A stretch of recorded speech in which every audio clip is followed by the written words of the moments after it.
Now I'm going to show you how to walk around our stand-on mowers. They are 60-inch, cut-wise. Basically, when you get to a property, each height is different. The types of grass and how the property is actually going to look depends on what the foreman makes it look, you know. Start this thing.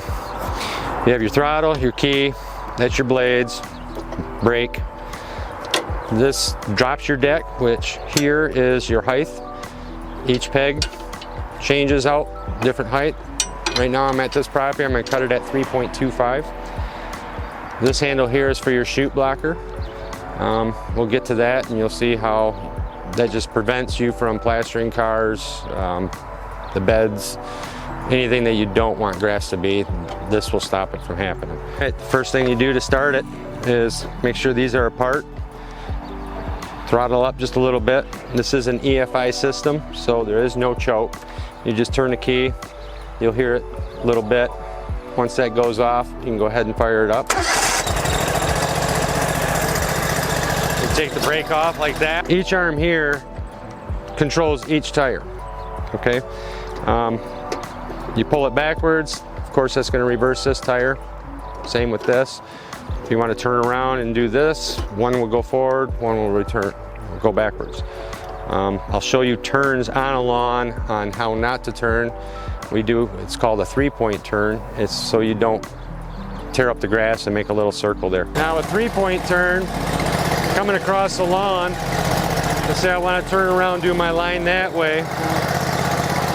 I'd come up,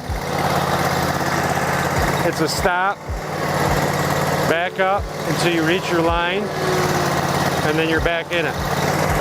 This way you don't leave a turnaround mark. Now I'll show you what you do if you just spin around, what could happen.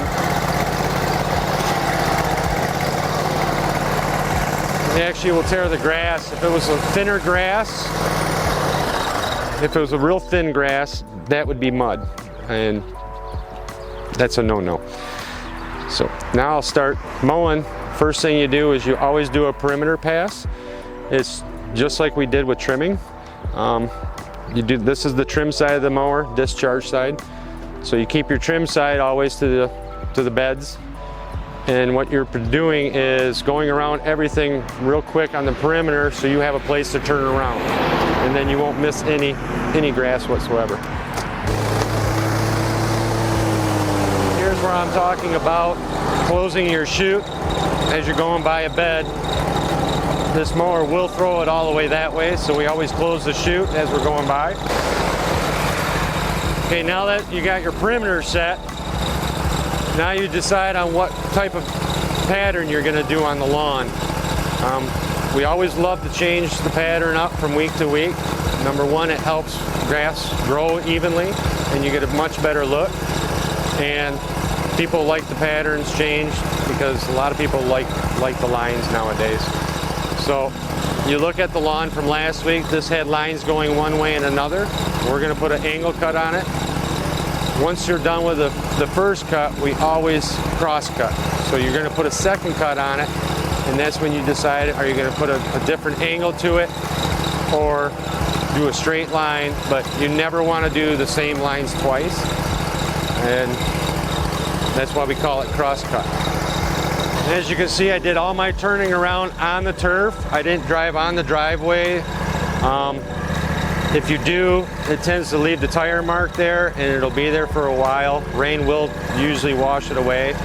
Unless it's white concrete, it will stain that concrete and you'll never get rid of it, and it just does not look good. So try to do all your turns on the turf, and with the 3-point turn, like as you've seen, you'll never make a turnaround mark. When you turn these things off after running them for so long, you're going to want to throttle them down, let them idle a little bit, and then turn the key off. Basically, as you're going up the trailer, just half throttle, get it in position, take it all the way down, let it idle a little bit, and then go ahead and shut it down.